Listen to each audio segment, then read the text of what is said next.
UPSC రిజల్ట్స్లో all India rank 173 పెన్ కేసు ధీరజ్ రెడ్డి గారు, తెలుగు పర్సన్, తెలంగాణ. అసలు ఎక్కడ ట్రైనింగ్ అనేది తీసుకుంటా ఉన్నారు? ఎందుకంటే డెఫినెట్లీ చాలా ఇన్స్టిట్యూట్స్ మా దగ్గరే ట్రైనింగ్ తీసుకున్నాడు, మా దగ్గరే ప్రిలిమ్స్ కమ్ మెయిన్స్ తీసుకున్నాడు, ఇక మొత్తం ట్రైనింగ్ అంటే ఇంకా ఏబిసిడి కాడి నుంచి ఎండ్ వరకు మా దగ్గరే తీసుకున్నాడు అని చెప్పి ప్రొజెక్ట్ చేసుకుంటా ఉన్నారు. First of all congratulations Dheeraj Reddy గారు. ఐఐటి నుంచి డ్రాప్ అయ్యి డిస్టెన్స్ డిగ్రీ చేసి యూపీఎస్సీ సివిల్స్ క్రాక్ చేయడం అంటే మామూలు జర్నీ కాదు. First of all so from my side and also మా ఫాలోవర్స్ గురించి సివైసీ నుంచి కూడా కంగ్రాచులేషన్స్ టు యూ. అండ్ ఇక్కడ మనం ఏంటి అంటే ఇప్పుడు ఈ పర్సన్ ధీరజ్ రెడ్డి గారు అసలు ఎక్కడ కోచింగ్ తీసుకున్నారు, ఎవరెవరు వేసుకున్నారంటే లా ఎక్సలెన్స్ ఐఏఎస్ వేసుకుంది, సిఎస్బి ఐఏఎస్ క్లెయిమ్ చేసుకుంది. క్లెయిమ్ చేయడం అంటే మా దగ్గరే చేసుకున్నారు అన్నట్లు కంగ్రాచులేషన్స్ చెప్పి పెద్ద కేక్ కట్ చేయించింది CSB institute. And law excellence అయితే దానికి సంబంధించి కంగ్రాచులేషన్స్ చెప్పింది. ఏకమ్ ఐఏఎస్ అయితే దీనికి సంబంధించిన ఇంటర్వ్యూ వీడియో అనేది పెట్టింది. అండ్ ఆల్సో ఎనలాగ్ ఐఏఎస్ కూడా దీనికి సంబంధించిన ఒక ధీరజ్ రెడ్డి గారి ఇంటర్వ్యూ వీడియో అనేది పెట్టారు, మాక్ ఇంటర్వ్యూ వీడియో. అండ్ తర్వాత వచ్చేసి ఆర్సి రెడ్డి కూడా మాక్ ఇంటర్వ్యూ వీడియో ఒకటి పెట్టారు. సో ఇక్కడ అసలు ఎక్కడ కన్ఫ్యూజన్ అంటే ఇప్పుడు ఆల్ ఇండియా ర్యాంక్ 173 ర్యాంక్ సాధించిన ధీరజ్ రెడ్డి గారు ఏ కోచింగ్ సెంటర్లో జాయిన్ అయ్యారు, ఇది ఇప్పటికీ మిస్టరీ. ఇప్పటికీ కాదు, ఎప్పటికీ mystery until unless Dheeraj Reddy గారు నేను ప్రిలిమ్స్ కమ్ మెయిన్స్ ఇక్కడ తీసుకున్నాను, తర్వాత మెయిన్స్ ఆన్సర్ రైటింగ్ ఇక్కడ తీసుకున్నాను, మెయిన్స్ ఆన్సర్ రైటింగ్ అయితే లా ఎక్సలెన్స్ తీసుకున్నాడని చెప్పేశాడు.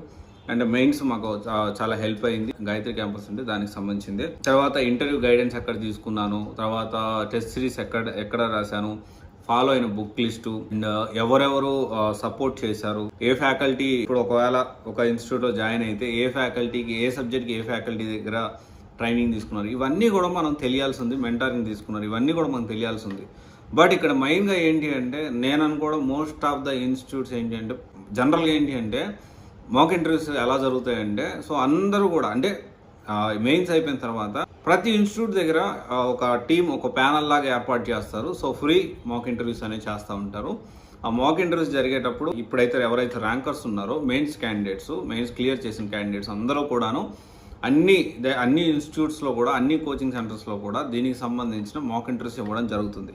కానీ చాలా ఇన్స్టిట్యూట్స్ ఏంటి అంటే ఈ మాక్ ఇంటర్వ్యూస్ బేస్ చేసుకునే మొత్తం మా దగ్గర ప్రిలిమ్స్ కమ్ మెయిన్స్ మా దగ్గరే మా ర్యాంకర్ అవుతాను అని చెప్పి మావాడే అని చెప్పి చెప్పుకోవడం జరుగుతుంది. సో ఇది జస్ట్ నేను హైదరాబాద్ వరకే నేను అప్డేట్ చేస్తున్నాను. ఒకవేళ ఇది హైదరాబాద్ కాకుండా ఢిల్లీ కానీ బెంగళూరు కానీ ఎక్కడ కూడా ఇన్స్టిట్యూట్స్లో చెక్ చేస్తే మేబీ వాళ్ళు కూడా క్లెయిమ్ చేసుకుంటారేమో, బట్ మనం అయితే అది చూడలేదు. బట్ ఒక్కసారి నేను ఒక 1 అవర్ దీని మీద కూర్చొని అసలు ఎవరెవరు ఇన్స్టిట్యూట్స్ ఈ ర్యాంక్ని క్లెయిమ్ చేస్తున్నారు అంటే ఈ పర్సన్ ఏదైతే ధీరజ్ రెడ్డి గారిని క్లెయిమ్ చేయడం అంటే మా దగ్గరే చేశాడు అని ప్రొజెక్షన్ వచ్చేలాగా వాళ్ళు మాక్ ఇంటర్వ్యూస్ ఇవన్నీ చేస్తూ ఉన్నారు. బట్ ఇక్కడ క్లారిటీ అయితే లేదు. సో డెఫినెట్లీ ఈ కన్ఫ్యూజన్ అయితే ఇంకా ఉంటుంది. చాలామంది ఏంటి అంటే జనరలైజ్ చేసి చూస్తారు, ఇక్కడ ఈ పర్సన్ ఉన్నాడు, అక్కడ ఆ పర్సన్ ఉన్నాడు, అట్లా ఏంటంటే అంత స్పెసిఫిక్గా చూడరు కాబట్టి స్టూడెంట్స్ అట్లా. సో ఎవరికి వాళ్ళు క్లెయిమ్ చేసుకుంటూ ఉన్నారు. సో మరి ఇది ఎట్లా పోతుందో వాళ్ళకి అంటే ఒకవేళ క్లెయిమ్ చేసుకోవడం అంటే క్లెయిమ్ చేసుకోవడం కాదు, ప్రొజెక్షన్ వచ్చేలాగా మా దగ్గరే అన్నట్టు ప్రొజెక్షన్ వచ్చేలాగా అడ్వర్టైజ్మెంట్ చేసుకుంటున్నారు.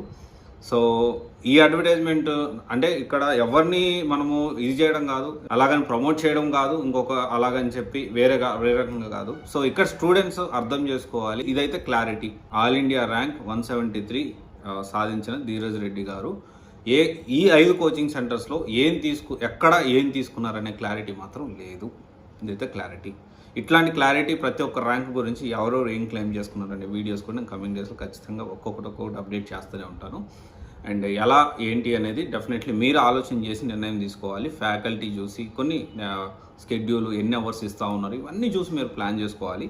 ఖచ్చితంగా ఒకసారి ఆలోచించండి. Okay, thank you.